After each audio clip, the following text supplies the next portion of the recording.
Okay, Assalamualaikum. Kita dah kena start sebab kita ada time limitation kan. Okay, so semua orang boleh dengar ke? Dah jelas tak suara saya? Ada apa-apa problem?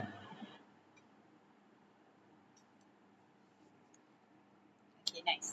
Alright, so untuk chapter ni, dia cabaran sikit untuk ajar melalui online sebenarnya sebab banyak nak tunjuk pergerakan tangan. Okay, so sebab saya tak tunjuk skrin kan sebab kamera saya pakai phone jadi hanya boleh tunjuk slide. Okay, kalau saya tunjuk video saya tak dapat tunjuk slide. So option dia adalah saya cuba sebanyak mungkin letak dalam gambar dalam slide ni dan kita akan belajar slow-slow. Okay, so siapa yang dah belajar tu maybe rasa benda ni slow lah tapi tak apalah. Okay, at least semua orang try dapat sebanyak mungkin.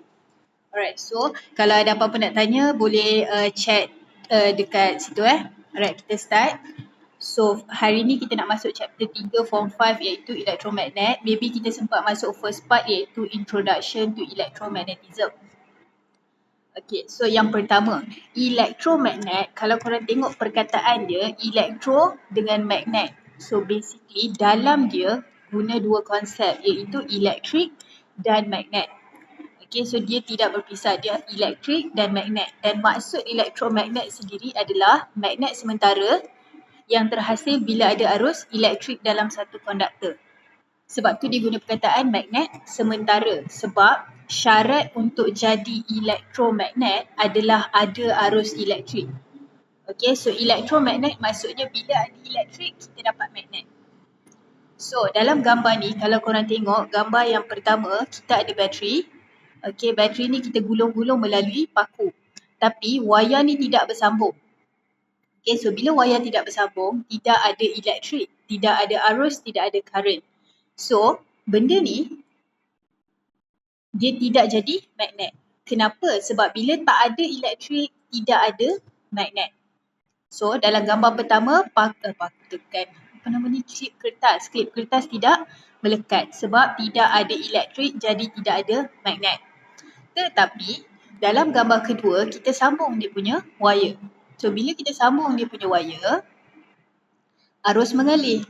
So bila arus mengalir, maksudnya kita dah tahu ada elektrik. Okay, so macam kita cakap tadi, bila ada elektrik, ada magnet. Jadi dalam gambar ni, walaupun dia ni paku je sebenarnya, tapi sebab ada elektrik dalam dia, dia jadi magnet sementara. Okay, jadi dia boleh tarik klip kertas tu. Sekarang ni, yang ketiga, awak cabut balik wire tadi. Okay, so nama dia magnet sementara kan? Jadi, bila kita bagi dia arus, okay, dia akan jadi magnet. Tapi perkataan sementara tu penting sebab time tu je dia jadi magnet. Kalau awak tarik balik current, okay, maksudnya dah tak ada current dekat sini, dia akan jatuh balik sebab dia adalah magnet sementara. So point slide ni adalah bila ada elektrik akan ada magnet. Bila tak ada elektrik, tidak ada magnet. Okay, so untuk definition electromagnet dan situation dia, ada soalan tak nak tanya? Jelas tak?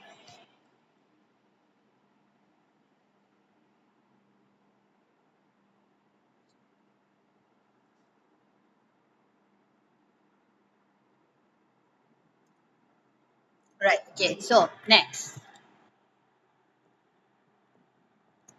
Okay, sekarang ni kita dah upgrade sikit kita punya knowledge. Soalan ni adalah kita nak tengok, okay, kalau korang belajar dulu magnet kecil, okay, magnet. Okay, kalau utara ke selatan mesti ada arah dia. Okay, arah dia utara ke selatan semualah. So point saya adalah medan magnet ada dia punya arah. Okay, so sekarang ni kita akan belajar arah medan magnet untuk konduktor yang lurus. Maksudnya wayar yang straight macam ni. Okay, so kalau korang nak fahamkan gambar ni, okay, yang warna hitam ni, ini adalah wire.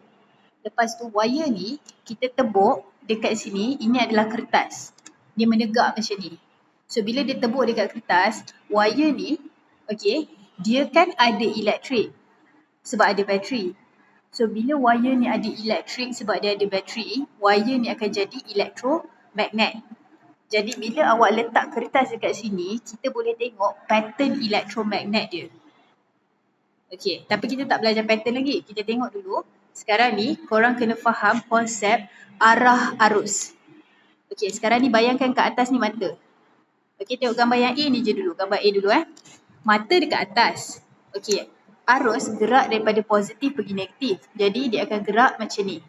Kalau mata korang kat dalam dekat atas tu, anak panah arus ni dia masuk ke dalam kertas ke ataupun keluar daripada kertas?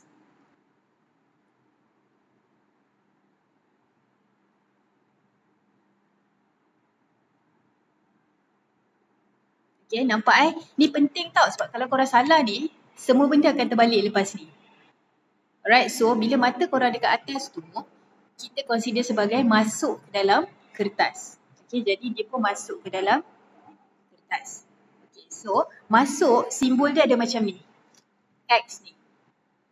Okay, so pastikan korang ingat bila dia masuk, simbol dia kertas. Dalam exam, dia kan kadang-kadang dia tak lukis dah macam ni. Dia just kata arus masuk, arus keluar. Jadi korang kena faham apa maksud arus masuk dan arus keluar.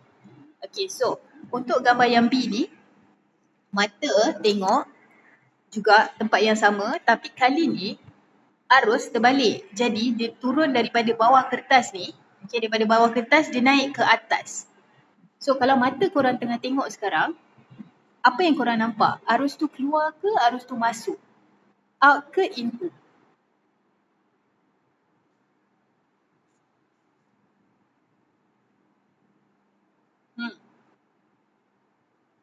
Okay, so kalau mata korang dekat situ, korang akan nampak out of paper. Okay, so out of paper, simbol dia adalah macam ni. Titik dot macam ni. Kadang-kadang dia just bagi simbol je. Dia expect korang dah tahu yang mana in, yang mana out. Jadi untuk sekarang ni dah faham tak macam mana apa maksudnya into, apa maksudnya out dan juga simbol je. Faham tak? Ada soalan tak nak tanya?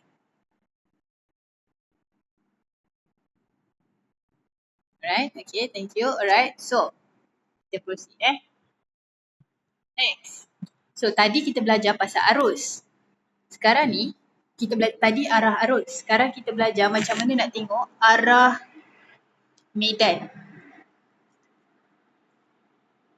ataupun magnetic field tu. Okay, tadi arah arus tau. Sekarang ni arah magnetic field. Jadi sekarang ni bayangkan korang tengah pegang satu pen. Okay, so pen tu akan jadi korang punya wire. Okay, lepas tu ibu jari korang akan ikut direction current dekat dalam wire tu. Okay, ibu jari ikut direction current dekat dalam wire. Jari yang korang genggam tu adalah direction of magnetic field. Contoh dalam gambar ni, kalau korang tengok wire ke atas dia punya current. Jadi ibu jari ke atas kan? So ini adalah direction of magnetic field. Sebab tu dekat sini, ini direction of magnetic field dia. Okay, sekejap tak apa. Kita ada lagi clarification untuk yang ni. Okay, tengok yang ni. Kita masuk balik gambar yang tadi. So sekarang ni, mata korang kat sini, arus macam ni. Masuk ke dalam kertas, into the paper. Jadi bila into the paper, ibu jari korang pun kena into the paper. Okay, so bila into macam tu, jadi kalau korang tengok, korang punya tangan yang 4 lagi jari tu akan pusing macam ni kan? Jadi dia akan pusing macam ni. So ini arah jam. Okay, berat ni. So, faham tak setakat ni?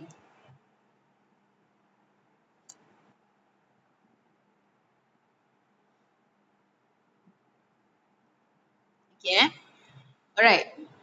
So, kalau guna tak boleh. Kanan sahaja. Dengan saya cakap genggaman tangan kanan, ada genggaman tangan kanan je. Genggaman tangan kiri tak wujud. Kalau korang pakai tangan kiri, nanti dia akan jadi terbalik. So salah. Kena pakai genggaman tangan kanan sahaja. Sebut banyak kali kat diri sendiri. Genggaman tangan kanan sahaja. Alright. Okay, so sekarang ni, tengok balik simbol, sekarang ni kita tengok gambar ni. Ni dekat atas kertas lah, kononnya warna kelabu ni. Alright, dekat tengah ni, simbol pangkah. So pangkah tadi, into the paper ataupun arah masuk dalam kertas. Sebab tu saya cakap penting untuk ingat yang ni. So sekarang ni cuba korang genggam tangan korang. Okay, semua orang buat walaupun saya tak nampak. Okay, genggam tangan kanan genggam tangan kanan. So sekarang ni into the paper. Arus masuk dalam kertas. Jadi jari korang, ibu jari korang kena menghadap ke arah skrin korang. Okay, so cuba tengok jari korang yang lain, arah dia ikut lawan jam ke arah jam?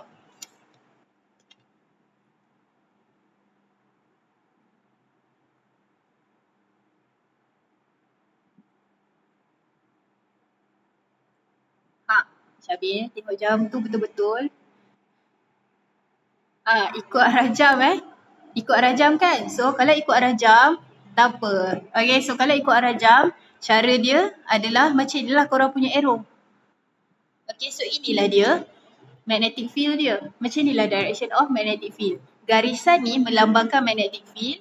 Arrow ni melambangkan direction of magnetic field. Arah medan magnet. Okay, so untuk gambar ni basic tau. Korang kena tahu dulu yang ni. So untuk page ni, faham tak apa yang berlaku?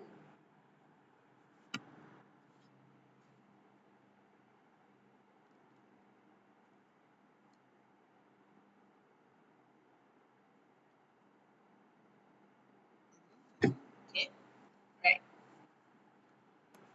So, kalau masuk ibu jari bawah, kalau masuk, dia macam ni tau. Saya takut saya salah faham soalan awak. Kalau masuk, maksudnya ibu jari tu kena ke arah kertas, betul lah, ke bawah. Maksudnya ke dalam gambar tu. Yes, betul. Alright, seterusnya kita try satu lagi. Okay, tengok yang ni. Kali ni dia punya current terbalik. So bila terbalik, mata korang akan nampak seperti dia out of kertas tu. So out of paper. Jadi mata korang nampak out of paper. Kalau out of paper, jari pun kenalah follow. Jadi genggaman korang akan jadi macam ni. Okay, so try tengok dekat gambar yang warna kelabu ni, yang ni sekarang. Okay, bila dia nak cakap out of paper, simbol dia adalah titik dekat tengah. So dalam kes ni, okay, ibu jari korang kena keluar daripada kertas. So buat sama-sama, kita genggam tangan kita, ibu jari. Okay, tapi kali ni ibu jari keluar. Maksudnya menghadap kita. Ibu jari tu tengah tunjuk kita. Okay, so jari korang yang lain, yang lagi 4 tu, okay, arah dia, arah jam ke arah lawan jam?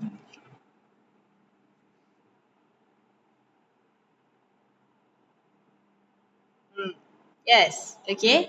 Arah dia lain adalah arah lawan jam. So macam ni lah. Okay, arah lawan jam. Alright, so itulah dia magnetic field dan juga cara kita nak tengok dia punya direction. Okay, tapi ini hanya untuk wire yang straight tau. Ini kita baru cakap pasal wire yang straight. Okay, so yes, lawan jam. Untuk page ni, faham ke? Ada tak soalan nak tanya?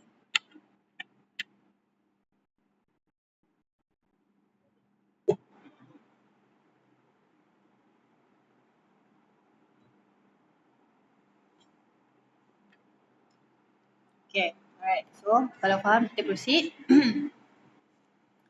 Okay, next. Okay, so sekarang ni gambar dia sama je macam tadi. Bezanya tiba-tiba ada bulat-bulat keliling ni. So dekat exam kadang-kadang dia cakap macam ni. Sebab dia macam ni tau, magnetic field ni korang tak nampak. Okay, korang tak nampak magnetic field. Korang nampak wire sahaja.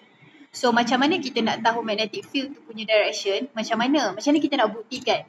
Maksudnya korang boleh masukkan jari, keluarkan jari. Tapi macam mana nak buktikan? So apa yang dia buat adalah dekat tepi wire tu dia letak kompas. Okay, ni bulat-bulat ni semua adalah kompas. So kompas ni dia akan follow direction of magnetic field.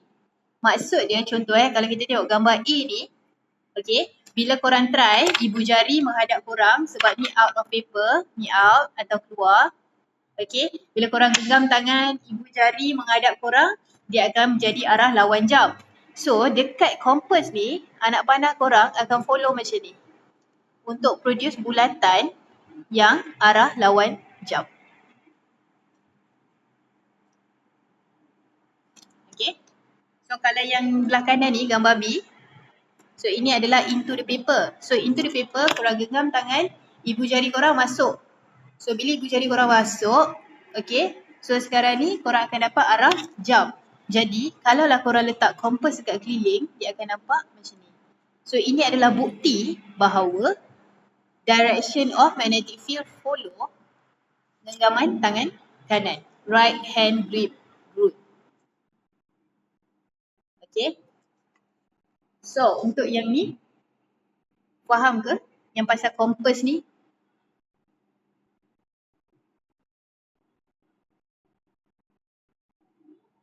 Okay, right. So saya padam dulu Right.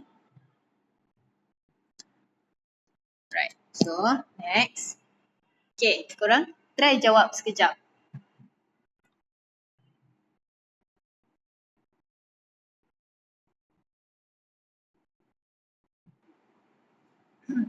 Okay, so mari kita sambung. Okay, tak apa. Korang tengok Sekarang ni mata korang kat sini. Okay, mata korang kat sini. Lepas tu korang nampak arus ni masuk ke dalam kertas. Masuk dalam kertas kan?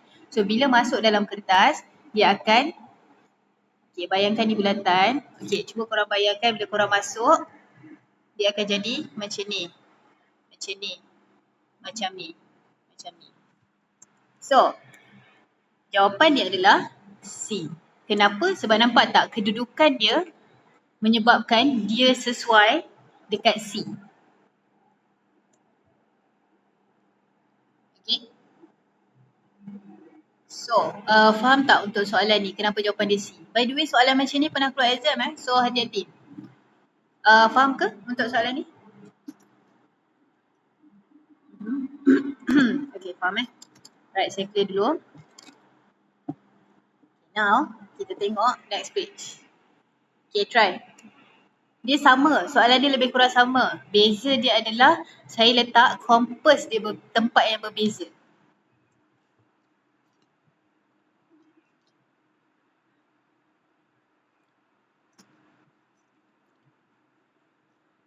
Yes, okay. So, jawapan dia adalah D sebab kita masuk.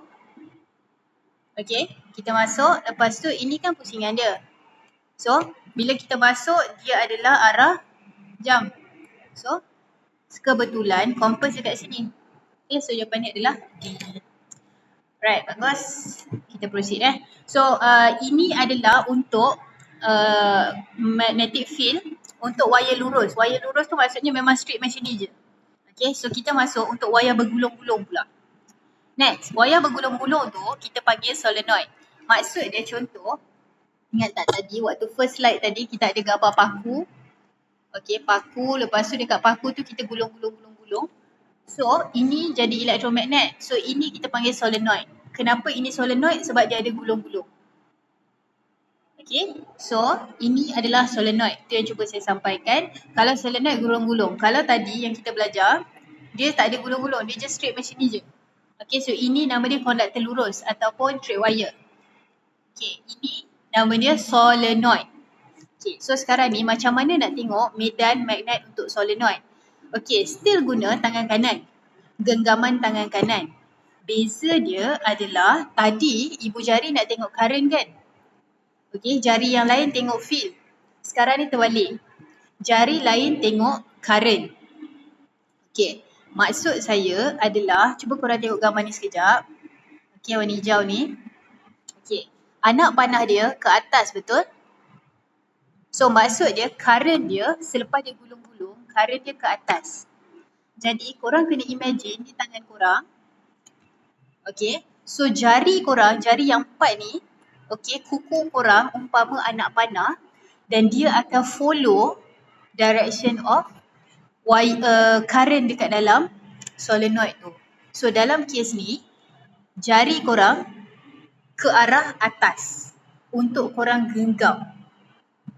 Okay, so bila korang dah genggam, bayangkan jari ni korang genggam. So ibu jari belah sini kan. Jadi inilah korang punya utara, inilah korang punya selatan. Okay, sekejap saya tahu dia macam susah sikit tapi Faham tak yang ni?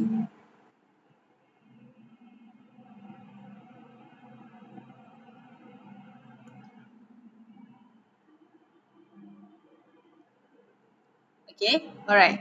So,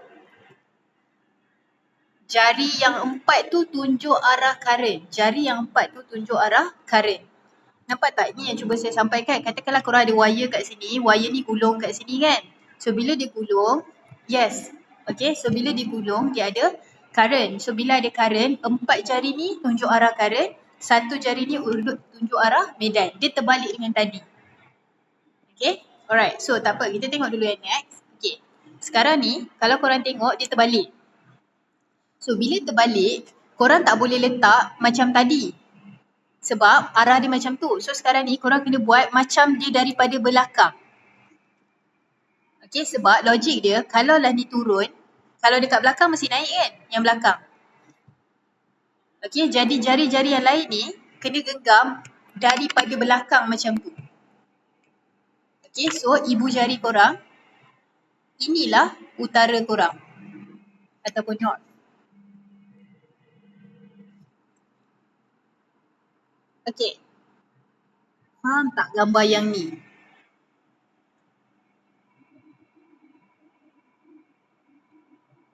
Okay, tak apa, sekejap saya tunjuk balik. Just in case. So, sekarang ni, korang tengok gambar tadi. Okay, this one, memang terus jari ni ke atas. Dan ini pun ke atas, jadi korang boleh grip macam ni je. Okay, so bila korang grip macam ni, ini ibu jari. So, dia menuju arah utara. Okay, dan tetapi kalau macam ni, okay, yang ini dia ke bawah. So, korang tak bolehlah buat ke bawah. So, korang pegang dia daripada belakang macam ni sebab kat belakang mesti macam ni arrow dia. Okay, so ibu jari korang akan ke arah kanan pula. So, ini adalah untuk kalau solenoid. Okay, so, okay cuba korang jawab yang ni. Soalan dia basically macam ni. Soalan dia adalah, ni magnet kan?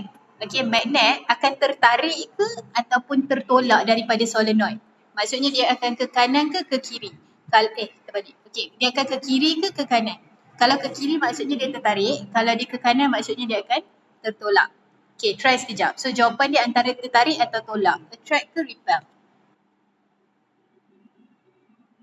Macam-macam jawapan saya dapat. Tak apa, fikir jap. Untuk soalan ni, alright, tengok kita guna, ingat setiap kali korang baru-baru nak belajar chapter ni, first kali, ingat dulu kita nak pakai rules mana. Okay, dalam kes ni kita nak cari magnetic field untuk solenoid. Jadi kita guna genggaman tangan kanan. Okay, untuk genggaman tangan kanan, dalam kes ni, jari korang yang 4 tu kena ke bawah. Okay, so sekarang ni, cuba korang genggam tangan korang. Lepas tu kan, buat genggaman tangan kanan. Lepas tu pastikan kuku korang tu, direction dia sama macam ni. Maksudnya dia ke bawah macam ni. Okay, cuba letak dekat depan skrin korang tu, pastikan kuku ke bawah. Jadi, ibu jari korang sekarang dekat kanan ke dekat kiri?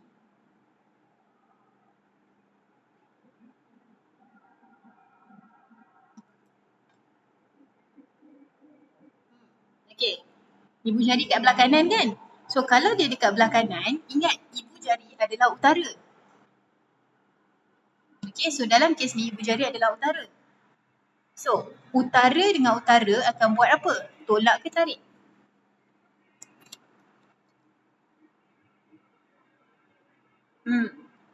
Okay, dia akan repel.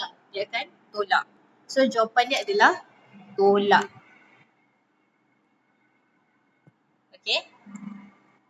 Faham Alright, tak apa. Kita ada soalan lagi. Okay, so, next. Okay, try. Ini adalah 2019 trial Pahang Code. Right. Okay, yang ni susah sikit sebab dia nak korang, dia tak tunjuk arah dekat atas ni. Korang kena tengok sendiri. Current datang daripada sini ke sini.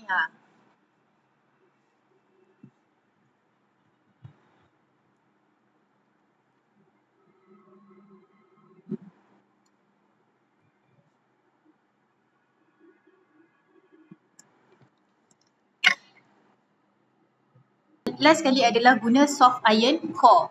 Okay, ataupun teras besi lembut. Okay, nama dia je teras besi lembut, bukannya dia besi yang lembut. Okay, dia sejenis besi tapi dia macam campur dengan benda lain. Tapi point dia adalah teras tu adalah benda yang kat tengah tu. Okay, so kalau korang pakai besi lembut, dia senang jadi magnet dan senang untuk hilang jadi magnet. Jadi tenaga dia yang hilang kurang. Sebab setiap kali kita nak magnetize ataupun setiap kali kita nak stop dia jadi magnet, dia guna tenaga. Jadi bila korang guna soft iron core, dia senang nak jadi magnet, senang nak jadi hilang dia punya magnet. Jadi tenaga tu selamat, tersimpan. Okay, so point dia adalah korang guna soft iron core sebab senang magnet, senang untuk hilang magnet, nyah magnet. Okay, satu lagi bahan adalah steel. Steel atau keluli. Yang ini tak bagus. Kenapa? Sebab dia susah nak dimagnetkan dan susah dinyah magnetkan. Okay, so itulah dia. By the way, kalau korang dah belajar dekat dalam chapter 2, okay, yang pasal magnetic of current ni kan, kadang-kadang dia akan relate. Maksudnya, kalaulah rintangan tinggi, resistance tinggi, apa jadi dekat magnetic field? Okay, so bila rintangan tinggi, kaitkan balik, current akan turun. Okay, so bila current turun, okay, magnetic field pun akan lemah. Okay, alright, faham ke?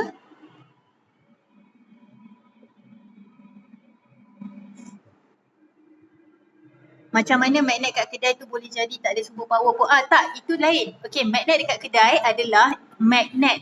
Itu adalah magnet kekal. Magnet kekal tak sama dengan elektromagnet. Magnet yang peti ais, magnet yang dekat peti sejuk tu kan, itu benda lain. Itu bukan elektromagnet. Itu adalah magnet kekal. Okay, yang itu pakai keluli. Itu pakai steel. Alright, so itu tak sama. Contoh magnet yang tak kekal ni adalah, korang tahu tak kalau pintu tempat-tempat yang macam korang kena tekan loceng and then pintu tu akan terbuka. Baru boleh buka. Okay, sebab bila korang tekan loceng tu, bila korang tekan switch tu, okay, sebenarnya dia putuskan arus. Bila dia putuskan arus, okay, so bila dia putuskan arus, jadilah, bolehlah buka pintu. Okay, tapi bila dia tutup balik, dia akan sambung balik arus. So tiba-tiba magnet tu sangat kuat sampai korang tak boleh buka pintu tu. So itu adalah elektromagnet. Okay, tapi kalau magnet yang saya ada buat screen record, saya ada buat. Nanti saya upload. Alright, okay, so point saya adalah itulah dia magnet. Dan untuk jawab soalan magnet kat kedai tu tak ada sumber power, betul sebab itu adalah permanent magnet. Okay, so rasanya ni je kot untuk hari ni. So kalau ada apa-apa soalan boleh tanya dekat group. Saya harap korang faham lah kelas hari ni Alright, so jangan lupa isi link yang saya nak hantar kejap lagi Terima kasih semua sebab sudi datang hari ni. Assalamualaikum.